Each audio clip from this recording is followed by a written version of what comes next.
आज की कहानी एक गरीब किसान की। एक बार की बात है। एक गांव में एक गरीब किसान अपनी पत्नी के साथ रहता था।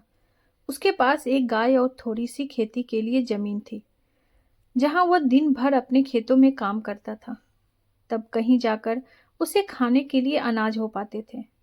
इस तरह से किसान अपना किसी तरह जीवन गुजारा करते थे, जिस कारण से किसान की पत्नी हमेशा अपने भाग्य और भगवान को कोसती रहती थी कि न जाने किस जन्म का पाप इस जन्म में भरना पड़ रहा है, जो कि गरीबी में जीवन जीना पड़ रहा है।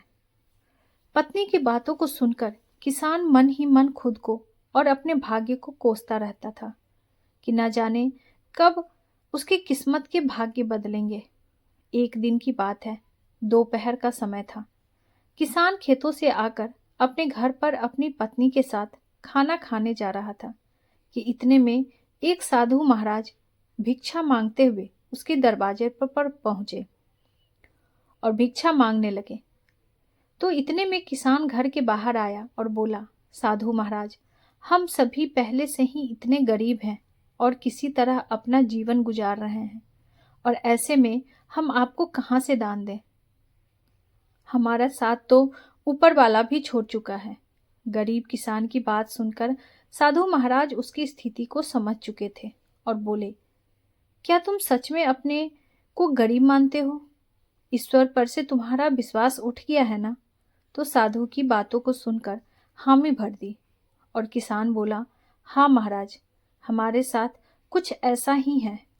अब आप ही चाहो तो आपके आशीर्वाद से शायद हमारी किस्मत बदल जाए। तो किसान की यह बात सुनकर साधु महाराज ने कहा, ठीक है, जैसा हम कहते हैं ठीक वैसे ही करते जाओ। तो गरीब किसान बोला, क्या करना होगा हमें जिससे हमारे अच्छे दिन आ जाएं और हमारी गरीबी दूर हो जाए? तो साधु महाराज बोले, ठीक है, आज से वह काम करना पड़ेगा जिससे ईश्वर तुमसे प्रसन्न हो। सबसे पहले अपने गाय को बेच दो और गाय के बदले मिले पैसों से अनाज खरीद कर ले आना। साधु की यह बात सुनकर किसान बहुत चक्का रह गया। उसके पास अपनी खेत की जमीन और एक यही गाय तो सहारा है। इसे भी बेच देगा तो फिर करेगा क्या? तो साधु उसे समझाते हुए बोले, अगर मेरे बताए हुए रास्ते पर चलने से तुम्हारा कुछ भी नुकसान होता है तो उसकी भरपाई मैं कर दूंगा। अब जो कहता हूं वैसा करते जाओ। तो किसान भी आधे अधूरे मन से डरते डरते अपनी गाय को बेच आया और उन मिले पैसों से खाने पीने का राशन ले आया। और फिर साधु के कहने पर किसान और उसकी पत्नी ने मिलकर भोजन तैयार किए, जिसके बाद वे राहगीर चलते हुए लोगों को बुलाने लगे और भगवान के प्रसाद के रूप में भोजन करने का आग्रह करने लगे। फिर जो भी उधर से गुजरता, गरीब किसान उन्हें भेंट भोजन कराते, भर पेट भोजन कराते, जिससे राहगीर काफी खुश होते और फिर उन्हें इस नेक कार्य के लिए ढेर सारा आशीर्वाद और अपनी इच्छानुसार धन भी देते, जिससे वे फिर से मिले इन पैसों से लोगों को भोजन कराए। इस तरह साधु महाराज के कहने पर यह रोज का सिलसिला चलने लगा। हर दिन गरीब किसान अब मिले पैसों से भोजन प्रबंध करते, जिससे राह चलते लोग प्रतिदिन उसके यहाँ भोजन करते और दान के रूप में किसान को कुछ न कुछ धन जरूर देते, जिससे गरीब किसान के दान की बात धीरे धीरे दूर तक फैलने लगी। फिर धीरे धीरे बड़े बड़े नगरों के सेठ, साहूकार, व्यापारी, राज दरबारी, जो कोई भी उस गांव से गुजरता उस किसान के यहाँ ही भोजन करता और बदले में किसान को इस महान कार्य के लिए ढेर सारा धन भी देते जाते थे, जिससे धीरे धीरे गरीब किसान मिले पैसे से अमीर होने लगा और अब एक गाय के बदले कई ढेर सारे गाय खरीद लाए और अपने भोजन कार्य को भी बढ़ाने लगा। अब किसान मन ही मन खुश होने लगा था। उसे अपने बदलते किस्मत पर भी भरोसा होने लगा था, जिसे देखकर साधु महाराज किसान का हाल पूछते हुए बोले, अब बताओ, तुम वही गरीब किसान हो, यहाँ भी दिन रात मेहनत करते हो और ईश्वर के बताए गए पुण्य के मार्ग पर चलते हुए लोगों को भोजन कराते हो, जिससे अब ईश्वर भी तुमसे प्रसन्न है।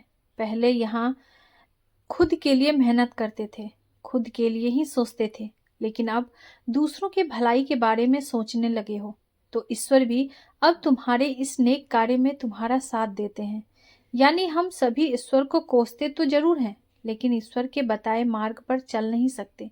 ईश्वर से पाने के लिए हर कोई इच्छा तो रखता जरूर है, लेकिन पहले ईश्वर के आशीर्वाद पाने के लिए खुद को वैसा बनाना पड़ता है। यानी हम जैसा करते हैं, हमारे कर्मों के अनुसार ही हमारे भाग्य का निर्धारण होता है। साधु की यह बात को सुनकर किसान को अब समझ में आ गया था। अगर सच में जीवन में अमीर बनना है तो सबसे पहले हमें अपनी सोच बदलनी होगी।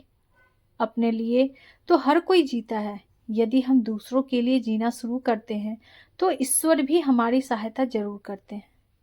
दोस्तों, हमें अपने भाग्य और किस्मत के भरोसे रहकर खुद को कोसने के बजाय हमें लोगों के लिए यदि जीना शुरू करते हैं तो निश्चित ही ईश्वर हमारे साथ हमेशा होता है। और ऐसा हम तभी कर सकते हैं जब हम अपनी सोच से बाहर निकलकर दूसरे के लिए जीना शुरू करते हैं। हमारे समाज में ऐसे अनेक महापुरुषों के उदाहरण मिल जाएंगे जो इस समाज के लिए जिए, जिस कारण से उन्हें हर कोई जानता है।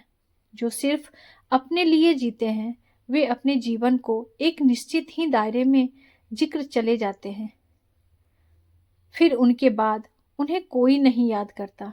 जबकि जो लोग समाज के लिए जीते हैं, वे इतिहास बनकर भले ही इस दुनिया से चले जाते हैं, लेकिन वे हमेशा ही सबके लिए याद रहते हैं। इस तरह यदि हमें भी अपने जीवन में आगे बढ़ना है तो अपनी सोच बदलनी होगी। खुद के बजाय अपने लोगों, अपने देश के बारे में सोचना चाहिए।